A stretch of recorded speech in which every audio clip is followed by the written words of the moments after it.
We did solicit a number of questions from National Geographic and the Mind and Life Institute. We're running out of time, so I'm just going to ask one,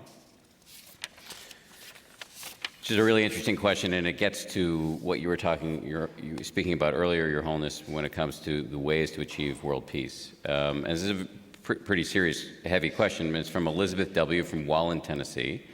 And she asks, how would you teach us to deal with people like ISIL or ISIS, who are ruthless and attacking others by such savage killings?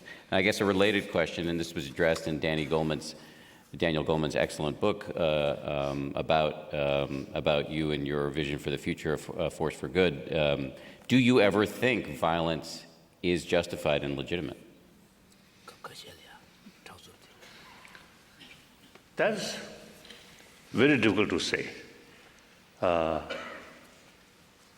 some sort of harsh word, a little bit sort of, Harsh responsible. harsh responsible, out of sense of concern, sense of compassion, sense of concern of their well-being. Sometimes possible. A little bit sort of harsh word, some sort of harsh, Tough responsibility. So,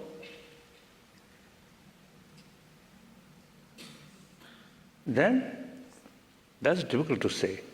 I think in any way, I think right from the beginning, just much better avoid violence. Violence, one start, no matter how it's a good purpose or good motivation, because of intention, then you see it easily become out of control. So much better avoid violence. The best way, through talk, through dialogue. These troublemakers, also human beings, human brothers, sisters. I think deep inside, they also have the seed of compassion. So respect that value and talk. So I often used to telling, in order to create this 21st century, peaceful century, peace does not mean no longer any conflict or any potential of conflict. So potential of conflict always there. So whenever you see some potential of conflict about to come, and then through talk, through dialogue. So therefore, this 21st century should be century of dialogue. So that's the only way. The violence, violence There's a Tibetan saying that if you find a hole where you can poke with a needle, then you can also make sure that you can poke with a pen afterwards. So violence, initially your intention may be a very limited use of violence, but it opens up door for a much bigger violence. I think recent, my whole life, I think witness Second World War, the Civil War in China, and then Vietnam War, Korean War. Then after now 80 years old, 81 years old, but still quite a lot, you see, violence, conflict. If this situation continue, I think this century, I think again become century of bloodshed. That we must avoid, or must make effort to bring this century, unlike 20th century, this 21st century must be century of peace, century of non-violence. Through our effort, not through prayer. I think 1,000 years, Buddhists as well as our other brothers, sisters, spiritual brothers, sisters, pray.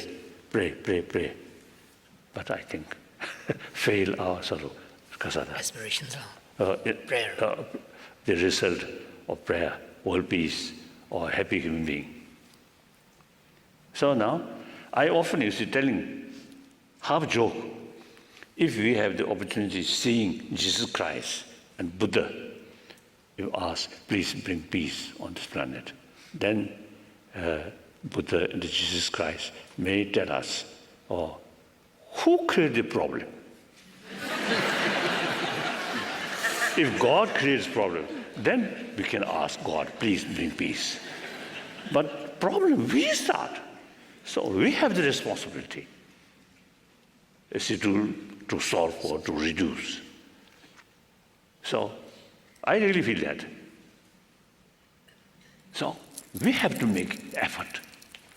And then with our own effort, tireless effort, with sincere motivation, seriousness, and because of the understanding about the reality and short-term consequences, long-term consequences, and plus prayer, then I think very realistic.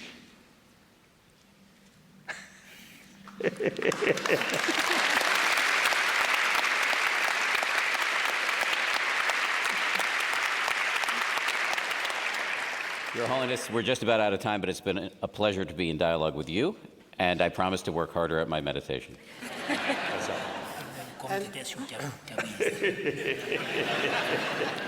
And on behalf of the Center for Healthy Minds at the University of Wisconsin, National Geographic, and the Mind and Life Institute, I'd like to thank Shoma and Sona and Dan and Jimpala.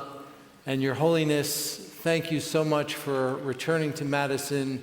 Safe travels, and we look forward to a return. Thank you.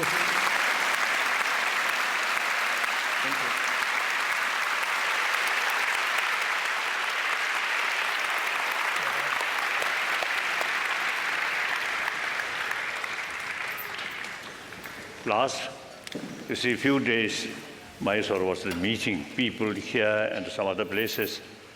There's more and more people really showing enthusiasm about these inner values or these things. So that gives me tremendous sort of enthusiasm, encouragement. So thank you very much. Thank you. Your Holiness, this is Sona's daughter, Serena. Sona's daughter, Serena. Sona's daughter. Thank you.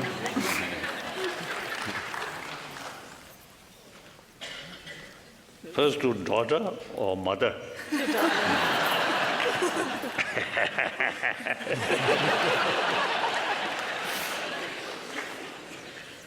you so much. Thank you. Thank you. You sure I deserve one of these? Oh, certainly. Certainly, certainly, certainly.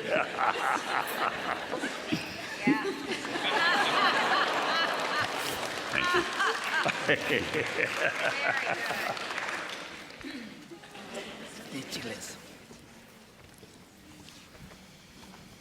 From Bengali, traditionally very close relation, Tibetan and the Bengali.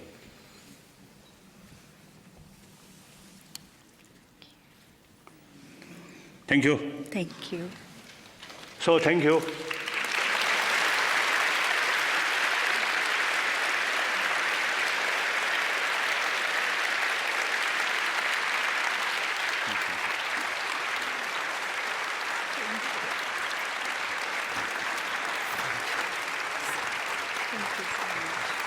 It's a pleasure to watch you translate your mind. It's so-